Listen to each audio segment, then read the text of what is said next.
हर व्यक्ति जीवन में बड़े बड़े ज्ञान की बातें करता है, पर वास्तव में उनका व्यवहार कैसा होना चाहिए, उन्हें जीवन किस सोच के साथ जीना चाहिए, वही आज की एक प्रेरक कथा के द्वारा अपनी संतान को समझाते हैं।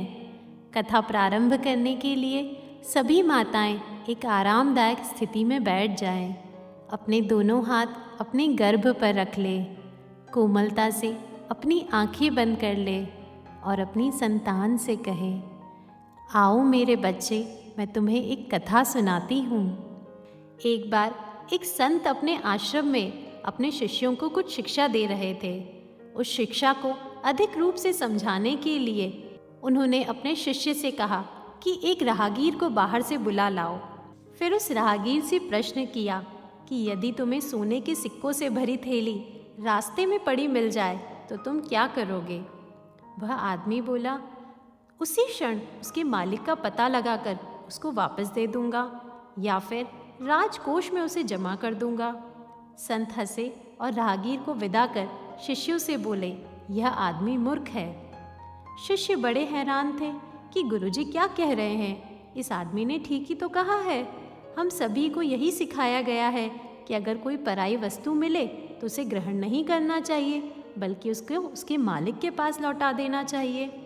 थोड़ी देर बाद फिर संत ने किसी दूसरे राहगीर को अंदर बुलाया और उससे वही प्रश्न किया।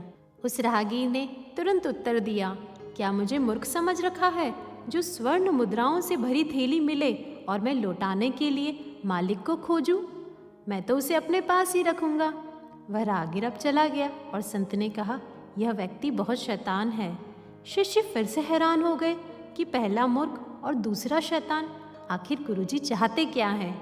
अब की बार तीसरे राहगीर को पकड़कर अंदर ले आए और वही प्रश्न दोहराया।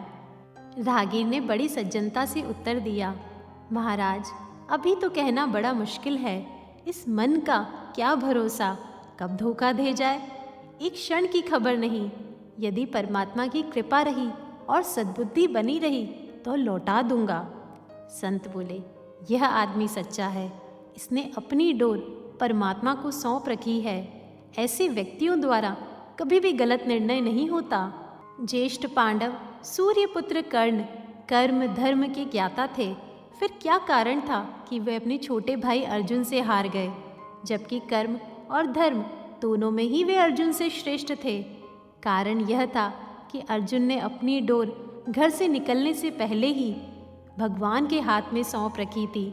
हमें भी इसी प्रकार अपने मन, अपने जीवन की डोर प्रभु के हाथ में देनी चाहिए और विश्वास करना चाहिए कि जीवन में जितने भी उतार चढ़ाव आएंगे, जीवन में जितनी भी मुश्किलें आएगी, भगवान उसे संभालेंगे। भगवान हमें दुर्भावों से भी बचाएंगे और सद्भावों की भी वृद्धि करेंगे। वे हमें मुश्किलों से भी बचाएंगे और लालच और आकर्षणों से भी बचाएंगे। तभी हम अपने जीवन को सबसे बेहतर जी पाएंगे मेरे बच्चे।